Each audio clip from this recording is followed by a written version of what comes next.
දෘශ්‍යම් චිත්‍රපට මාලාව ලංකාවේ සිනමා ලෝලීන්ගේද අවධානය දිනාගත් චිත්‍රපට මාලාවක්. මුලින්ම මලයාලම් බසින් නිර්මාණය වූ මෙම චිත්‍රපටය පසුව භාෂා රැසකින් නිෂ්පාදනය වුණා. දෘශ්‍යම් ලංකාවේ සිනමා ලෝලීන් අතර ජනප්‍රිය වුණේ ධර්ම යුද්ධය නමින්. දෘශ්‍යම් මලයාලම් චිත්‍රපටයේ තුන්වෙනි චිත්‍රපටයද මේ වෙනට නිෂ්පාදනය වෙමින් තියෙනවා. දෘශ්‍යම් 3 පිළිබඳ අලුත් තොරතුරු නිතරම වාගේ ඉන්දියා චිත්‍රපට මාධ්‍යවල පළවන අතර ඊට අදාළ නවතම පුවත්පතකින් සඳහන් කරලා තිබුණේ මෙම චිත්‍රපටයේ රූපගත කිරීම මේ වෙනට සම්පූර්ණයෙන් අවසන් බවයි. එහි ප්‍රධාන නළු මෝහලාල් සහ චිත්‍රපටයේ අධ්‍යක්ෂ රිතු ජෝසප් ඇතුළු කණ්ඩායමක් කේක් කපමින් සිටින අන්දමේ ඡායාරූපයක් සමාජයට මුදා හරිමින් මෙම චිත්‍රපටයේ රූපගත කිරීම අවසන් වූ බවට සඳහන් කරලා තිබුණා. මෙම චිත්‍රපටයේ විශේෂම කරුණ තමයි මේ චිත්‍රපටයේ රූපගත කිරීම අවසන් වීමටත් පෙර එය ඉන්දියානු රුපියල් කෝටි 350ක ආදායමක් උපයා ඇති බවට සඳහන් වෙනවා. මේ ලංකා මුද්‍රෙන් රුපියල් කෝටි 1200කට ආසන්නයි.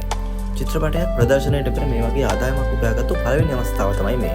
විශේෂම හේතුව තමයි මෙම චිත්‍රපටයේ ට්‍රේලර් එක හරහා තමයි මෙවැනි විශාල මුදලක් මේ චිත්‍රපට අධ්‍යක්ෂකවරුන්ට උපයා ගැනීමට හැකියාව ලැබිලා තියෙන්නේ. මලයාලම් සිනමා ඉතිහාසයේ වැඩිම ආදායමක් තිබෙන චිත්‍රපටය ලෙසට මේ වාර්තා අතරට එක් වෙනවා. මෙම චිත්‍රපටයේ අධ්‍යක්ෂකවරයා සඳහන් කරලා තිබෙන පසුගිය චිත්‍රපට දෙකටම වඩා මෙම චිත්‍රපටය වෙනස් නිර්මාණයක් වන බවයි. කෙසේ වෙතත් මේ චිත්‍රපටය රූගත කිරීමට සැලසුම් කරලා තියෙන ලබන වසරේ තමයි. මෙම චිත්‍රපටයේ වෙනස කුමක්ද කියලා බලා ගන්න මේ වෙනට රසිකයන් රසක් බලාපොරොත්තු වෙමින් සිටිනවා කියලා තමයි වාර්තා වෙන්නේ. වසර 4ක කාලයකට පසු මේ චිත්‍රපටයේ ප්‍රධාන නළුවා තුළ ඇති වෙන වෙනස්කම් මෙම චිත්‍රපටයෙන් පසුබිම් වෙලා තියෙනවා කියලා තමයි චිත්‍රපටයේ අධ්‍යක්ෂකවරයා සඳහන් කරලා තියෙන්නේ. කෙසේ වෙතත් මේ චිත්‍රපටයේ රූගත වීමට සැලසුම් කරලා තියෙන්නේ ලබන වසරේදී.